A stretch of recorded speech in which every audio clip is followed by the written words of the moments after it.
सभी साथियों को प्रेम भरा नमस्कार। मैं हूं आपका होस्ट और दोस्त एसके यादव और आज की इस वीडियो में मैं आप सभी का हार्दिक स्वागत करता हूं। जी हां, बिल्कुल हमारे राष्ट्रीय एनजीओ महासंघ के इस अधिकृत चैनल द एनजीओ ग्रुप पर आप सभी का स्वागत है, जहां पर चल रहे हैं लगातार 500 प्लस ग्रांट एप्लीकेशंस। जी हां, 500 से ज्यादा ग्रांट एप्लीकेशंस की जानकारी लगातार चैनल पर अपलोड की जा रही है, जिसे देखकर समझते हुए अपनी क्वालिफिकेशंस को मैच करते हुए आप इन ग्रांट्स के लिए अपना आवेदन प्रस्तुत कर सकते हैं। साथ ही साथ राष्ट्रीय एनजीओ महासंघ परिवार की सदस्यता के साथ आप हमसे 24/7 काउंसलिंग भी ले सकते हैं ड्यूरिंग द एप्लीकेशन प्रोसीजर। आप जब अपनी इस ग्रांट के लिए अपना आवेदन प्रस्तुत कर रहे हों तो आप हमारी टीम से सपोर्ट भी प्राप्त कर सकते हैं, अगर आप राष्ट्रीय एनजीओ महासंघ परिवार के सदस्य हैं या आप चैनल कम्युनिटी के मेंबर हैं। तो चलिए आज की जानकारी को आगे बढ़ाते हुए मैं आप लोगों को बताना चाहूंगा कि लगातार पिछले 1.5 महीने से अपडेट की जा रही इन ग्रांट इंफॉर्मेशंस को जो जो संस्थाएं अप्लाई करती आ रही हैं, उनके पास रिस्पॉन्सेज आने स्टार्ट हो चुके हैं। काफ़ी कुछ संस्थाओं ने हमें अपडेट्स दिए हैं कि उनको ग्रांट्स भी मिली हैं कुछ संस्थाओं को। तो लगातार इन ग्रांट्स के लिए अपना आवेदन प्रस्तुत करते रहिए। चलिए अब मैं लेकर चलता हूं आज की ग्रांट इंफॉर्मेशन के लिए आपको मेरी स्क्रीन पर। तो स्वागत है आपका मेरी स्क्रीन पर, जहां आप देख रहे हैं आज की जो हमारी ग्रांट है वो है रेलटेल नेटवर्क की सीएसआर ग्रांट, जहां पर सीएसआर के अंतर्गत आप डिफरेंट एक्टिविटीज के लिए अपनी ग्रांट का आवेदन प्रस्तुत कर सकते हैं। अगर आपका कोई स्किल डेवलपमेंट का प्रोजेक्ट है, मोबाइल डिस्पेंसरी का प्रोजेक्ट है, आप हेल्थ कम्युनिटी से जो है रिलेवेंट कोई वर्क कर रहे हैं, जिस स्पेसिफिक एरिया के अंदर आप ये ग्रांट देख रहे हैं, कोशिश कीजिएगा उन स्पेसिफिक एरियाज से अप्लाई करने वाली जितनी भी हमारी ऑर्गेनाइजेशंस हैं, इन पर्टिकुलर एरियाज से आवेदन करने वाली जितनी भी हमारी संस्थान है, वो इन्हीं पर्टिकुलर जो है रिलेवेंट एरियाज में ही अपनी ग्रांट आवेदन करें। सेम इसी प्रकार न्यूट्रियस फूड के लिए जो है एजुकेशन से संबंधित समर्सिबल पाइप्स, पंप्स, राइट, और जो है सेम एजुकेशन से संबंधित काफ़ी सारी ग्रांट्स यहाँ पर अवेलेबल हैं, स्किल की, मोबाइल डिस्पेंसरी की, हेल्थ की। तो अब इनके लिए कैसे आपको आवेदन प्रस्तुत करना है, तो चलिए उसके लिए मैं चलता हूँ इनकी डॉक्यूमेंटेशन चेकलिस्ट पर। तो सबसे पहले डॉक्यूमेंटेशन चेकलिस्ट में हमसे मांगी गई हैं कुछ विशेष चीज़ें, जैसे कि अपनी डिटेल्ड प्रपोजल, आपकी जो सीएसआर एक्टिविटीज़ हैं, आपकी उस सीएसआर एक्टिविटी के लिए डिटेल्ड प्रपोजल चाहिए आपका, जिसके लिए आप आवेदन करने वाले हैं। आपकी संस्था एमसीए की वेबसाइट पर रजिस्टर्ड होनी चाहिए, यानी कि आपके पास CSR 01 का रजिस्ट्रेशन अनिवार्य रूप से होना चाहिए। आपकी संस्था के एम्स, गोल्स, ऑब्जेक्टिव्स और संस्था का जो ऑर्गेनोग्राम होता है, यानी कि कॉन्स्टिट्यूशन ऑफ द ऑर्गेनाइजेशन होता है, वो विद की एरियाज ऑफ वर्क, कि किस की एरियाज में आप वर्क करते हैं, ये सभी डिफाइन करने हैं आपको।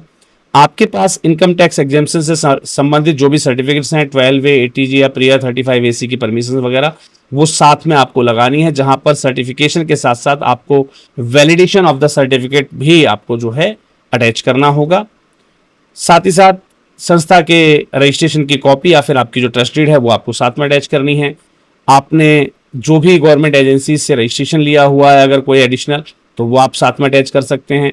इसके अलावा आपकी फाइनेंशियल सपोर्ट जो भी CSR एक्टिविटीज़ से मिली हैं या गवर्नमेंट एजेंसीज से मिली हैं, उनकी भी एक डिटेल रिपोर्ट आपको यहाँ पर साथ में सबमिट करनी है, जिसके अंदर name of the project, funding agency का नाम, लोकेशन, बेनिफिशरीज और ईयर ऑफ कंप्लीशन क्या रहा आपका उस पर्टिकुलर प्रोजेक्ट का, वो आपको साथ में इंडिकेट करना अनिवार्य होगा।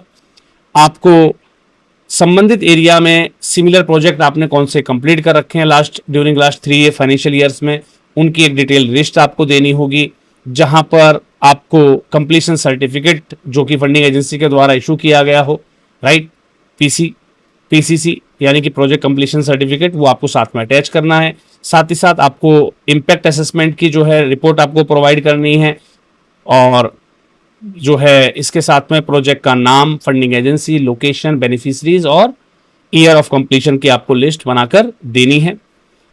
आपके मेजर ऑनगोइंग प्रोजेक्ट्स कौन कौन से हैं उसकी डिटेल आप जो है साथ में अटैच कर सकते हैं। देन आफ्टर आपको अटैच करना है संस्था का पैन कार्ड, साथ ही आपको अटैच करना, अगर आपके पास कोई FCRA सर्टिफिकेट है तो आप साथ में अटैच कर सकते हैं, और उसकी लास्ट 3 फाइनेंशियल जो रिटर्न्स हैं FCRA की, वो आप साथ में लगा सकते हैं इफ़ एनी। अगर है तो, नहीं है तो आप इसको छोड़ सकते हैं। आपकी जो भी एक्नॉलेजमेंट है आईटी रिटर्न्स की लास्ट 3 ईयर्स की, वो आपको साथ में अटैच करनी है। और डिटेल्ड प्रपोजल फॉर सीएसआर के लिए जो है डिटेल प्रपोजल आपको जो है सबमिट करना है। अब फॉर्मेट ऑफ एप्लीकेशन क्या रहेगा, यहाँ पर आपको फॉर्मेट ऑफ एप्लीकेशन मिल जाता है। जैसे ही आप इस संबंधित जो है एजेंसी पर जाते हैं, इस पर्टिकुलर प्रोजेक्ट इस साइट पर जाते हैं, तो यहाँ पर आपको सीएसआर पॉलिसी और सीएसआर फॉर्मेट दोनों का ऑप्शन मिलता है। सीएसआर फॉर्मेट पे आपको ये format for submission of CSR proposal और डॉक्यूमेंट चेकलिस्ट जो मैं आपको दिखा चुका हूँ। और सीएसआर फॉर्मेट्स की बात करते हो तो यहाँ पर आपको जो है कंप्लीट फॉर्मेट दिया जाता है, जिसमें आपको सारी इंस्ट्रक्शन दी गई हैं कि कैसे कैसे आपको इस ग्रांट को अप्लाई करना है और कौन कौन से दस्तावेज आपको साथ में संलग्न करने हैं। तो उम्मीद करता हूं इस पर्टिकुलर फॉर्मेट को आप डाउनलोड कर लीजिएगा। यहाँ पर जो पर्टिकुलर फॉर्मेट्स दिए गए हैं लास्ट 3 फाइनेंशियल ईयर में जो भी आपके प्रोजेक्ट्स हैं उनको बताने के लिए, राइट। अंडरटेकिंग का जो एनेक्स्चर है वो आपको साथ में दिया गया है। सीएसआर प्रोजेक्ट जो प्रोसेस में उसका एनेक्स्चर आपको दिया गया है। प्रोजेक्ट प्लानिंग के लिए आपको एनेक्स्चर दिया गया है, राइट। तो ये सभी एनेक्स्चर्स आप डाउनलोड करके इस संबंधित ग्रांट के लिए अपना आवेदन प्रस्तुत करना मत भूलिएगा। इसके लिए आपको आना है railtel.in पर, और यहाँ पर इस पर्टिकुलर साइट पर आपको CSR कॉलम के अंदर CSR@railtel पर ये सारी जानकारियां मिल जाएंगी, जिनको आप विस्तृत रूप से पढ़ सकते हैं। साथ ही साथ CSR पर ही CSR पॉलिसीज के अंदर ये यानी कि CSR जो पॉलिसी है उसको आप डाउनलोड करके जो है डिटेल में पढ़ सकते हैं। और CSR फॉर्मेट पर क्लिक करके आप संबंधित CSR प्रपोजल की गाइडलाइंस और जो है चेकलिस्ट दोनों को ही आप यहाँ से डाउनलोड कर सकते हैं। तो लगातार ग्रांट एप्लीकेशंस आपके इस चैनल पर प्रोवाइड की जा रही हैं, जिसके लिए अपना आवेदन प्रस्तुत करना मत भूलिएगा। और अगर आप अभी तक राष्ट्रीय एनजीओ महासंघ परिवार से नहीं जुड़े हैं तो नीचे डिस्क्रिप्शन बॉक्स में आपको राष्ट्रीय एनजीओ महासंघ परिवार की सदस्यता लेने का ऑप्शन जो है वहाँ पर दिया गया है।